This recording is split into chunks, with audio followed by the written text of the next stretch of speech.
Assalamualaikum warahmatullahi wabarakatuh. Salam dan bahagia. Kami dari kelompok 3, Prodi Akuntansi, Fakultas Ekonomi, Universitas Sarjana Wiyatata Mahasiswa akan menjelaskan mengenai sampling audit dalam pengujian substantif, detail transaksi dan detail saldo. Di sini kami beranggotakan Nefdia Erlina, NIM 2018-01-7132, Septirto Rizky, NIM 2019-01-7164, Ismi Intan Karunia 2019-01-7170, Rastika Putri, NIM 2019-01-7180, dan yang terakhir Nona Sari Sihura, NIM 2019-01-7183. Berikut ini adalah penjelasannya. Perbandingan antara sampling audit untuk pengujian rinci saldo dengan pengujian pengendalian dan substantif transaksi. Perbedaan pokok antara ketiga pengujian tersebut terletak pada apa yang ingin diukur oleh auditor. Seperti dalam pengujian pengendalian, yang ingin diukur oleh auditor adalah efektivitas operasi pengendalian internal. Kemudian, pengujian substantif transaksi. Yang ingin diukur oleh auditor adalah efektivitas operasi pengendalian internal dan juga kebenaran rupiah transaksi dalam sistem akuntansi. Kemudian, pengujian rinci saldo yang diukur oleh auditor adalah apakah jumlah rupiah saldo akun mengandung kesalahan penyajian secara material. Tujuan dilaksanakannya pengujian tersebut adalah untuk menentukan apakah tingkat penyimpangan dalam populasi cukup rendah dan juga untuk menurunkan taksiran risiko pengendalian yang berguna untuk mengurangi pengujian rinci saldo. Sampling non-statistik. Ada 14 tahapan yang perlu dilakukan dalam sampling audit untuk pengujian rinci saldo. Yang pertama, menentukan tujuan pengujian pengendalian. Sampel untuk pengujian pengendalian digunakan auditor untuk menentukan apakah saldo akun yang sedang diaudit telah ditetapkan dengan wajar. Yang kedua, memutuskan apakah sampling audit dapat diterapkan. Sampling audit diterapkan apabila auditor merencanakan untuk mengambil kesimpulan tentang populasi berdasarkan suatu sampel. Mendefinisikan salah saji. Dalam pengauditan piutang usaha, setiap kesalahan penyajian yang dilakukan klien pada saat piutang kepada pelanggan yang termasuk dalam sampel yang ditarik oleh auditor adalah suatu kesalahan penyajian. Mendefinisikan populasi. Populasi didefinisikan sebagai unsur-unsur yang dapat membentuk populasi rupiah yang tercatat dalam pembukuan. Menetapkan salah saji yang dapat ditoleransi. Auditor memulai dengan menetapkan pertimbangan pendahuluan tentang materialitas dan menggunakan jumlah tersebut untuk menetapkan kesalahan penyajian bisa ditoleransi untuk setiap akun. Menetapkan resiko yang dapat diterima atas penerimaan yang salah. Resiko bisa diterima untuk keliru menerima adalah besarnya resiko yang bisa diterima auditor dalam menerima suatu saldo akun sebagai saldo yang benar, padahal kesalahan penyajian yang sesungguhnya melampaui penyajian bisa diterima. Mengestimasi salah saji dalam populasi. Auditor biasanya membuat estimasi berdasarkan pengalaman tahun-tahun sebelumnya. Menentukan ukuran sampel awal. Biasanya auditor sering mengikuti pedoman yang diberikan oleh kantor masing-masing atau berdasarkan dari sumber lain.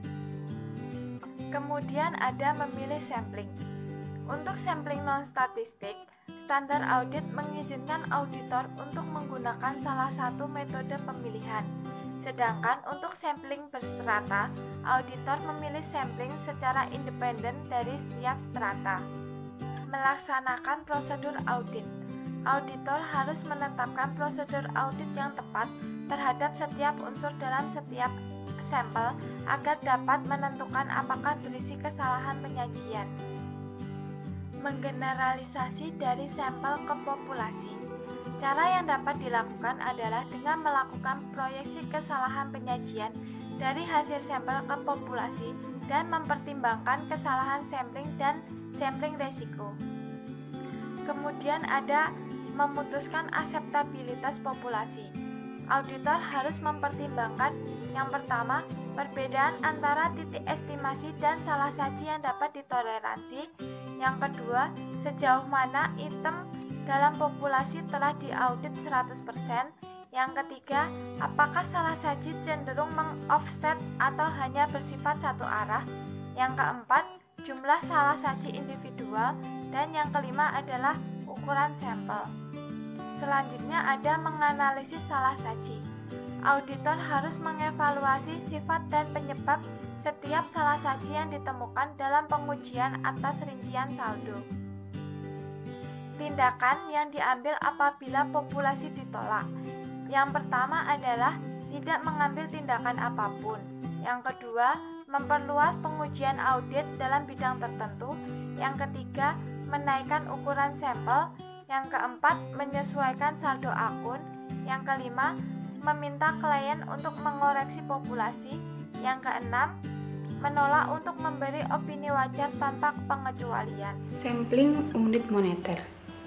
Moneter unit sampling atau MUS merupakan metode sampling statistik yang paling umum digunakan untuk pengujian atas rinci saldo karena memiliki kesederhanaan statistik bagi sampling audit serta memberikan hasil statistik yang diekspresikan dalam dolar ataupun mata uang lainnya yang sesuai.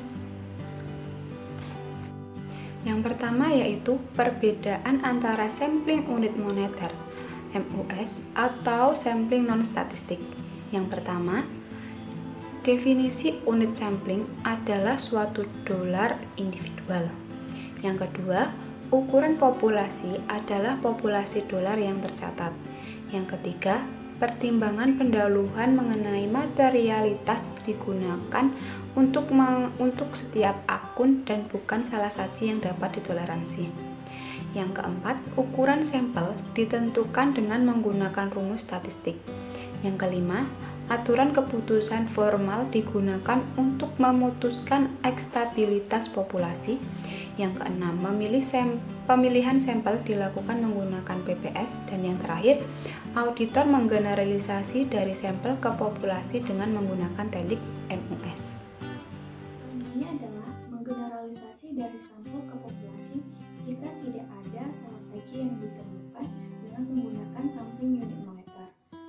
Apabila seorang auditor ini menentukan jumlah lebih saji maksimum dan kurang saji, maka hal ini dapat terjadi dalam populasi walaupun sampelnya tidak mengandung salah saji.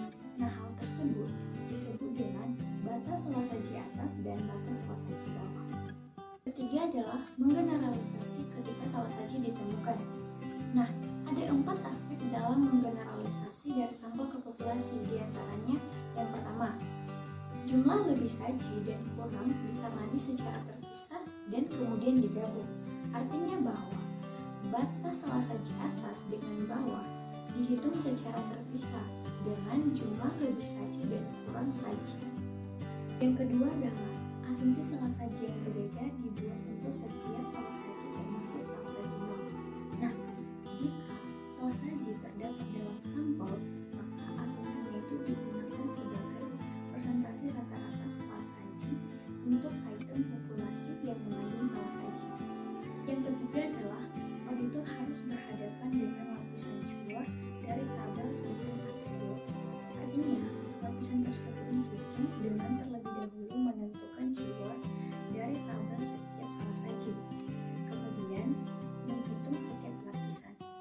Yang keempat adalah asumsi salah saji harus dikaitkan dengan setiap lapisan. Metode yang paling umum digunakan untuk mengaitkan salah saji dengan setiap lapisan yaitu mengaitkan secara konservatif persentase salah saji yang terbesar dengan setiap lapisan yang terbesar. Selanjutnya, yang keempat, memutuskan akseptabilitas populasi dengan menggunakan MUS. Aturan keputusan untuk MUS adalah sebagai berikut. Jika batas salah saji bawah dan batas salah saji atas berada di antara jumlah salah saji yang berupa lebih saji dan kurang saji, yang dapat ditoleransi. Kesimpulan bahwa nilai buku tidak mengandung salah saji yang material dapat diterima. Yang kelima, tindakan jika populasi ditolak. Jika satu atau kedua batas salah saji itu berada di luar batas salah saji yang dapat ditoleransi dan populasi dianggap tidak dapat diterima, auditor memiliki beberapa opsi. Selanjutnya yang keenam, menentukan ukuran sampel dengan menggunakan MUS. Metode yang digunakan untuk menentukan ukuran sampel bagi MUS serupa dengan yang digunakan untuk sampling atribut unit fisik yang menggunakan tabel sampling atribut. Kemudian sampling variabel. Sampling variabel adalah metode statistik yang digunakan oleh auditor. Sampling variabel dan sampling non-statistik untuk pengujian atas rincian saldo memiliki tujuan yang sama, yaitu mengukur salah saji dalam suatu saldo akun. 1. Perbedaan antara sampling variabel dan non-statistik. Penggunaan metode variabel memiliki banyak kemiripan dengan sampling non-statistik. Yang kedua, distribusi sampling. Auditor tidak mengetahui nilai rata-rata salah saji dalam populasi, distribusi jumlah salah saji atau nilai yang diaudit. Karakteristik populasi tersebut harus diestimasi dari sampel yang tentu saja merupakan tujuan dari pengujian audit. Selanjutnya, 3. Inferensi statistik. 4. Metode variabel. Metode variabel dibedakan menurut apa yang sedang diukur. Ketiga metode variabel tersebut adalah estimasi perbedaan, estimasi rasio, estimasi rata-rata per unit. 5. Statistik berstratifikasi. Sampling stratifikasi adalah metode sampling di mana semua unsur dalam total populasi dibagi menjadi 2 atau lebih subpopulasi.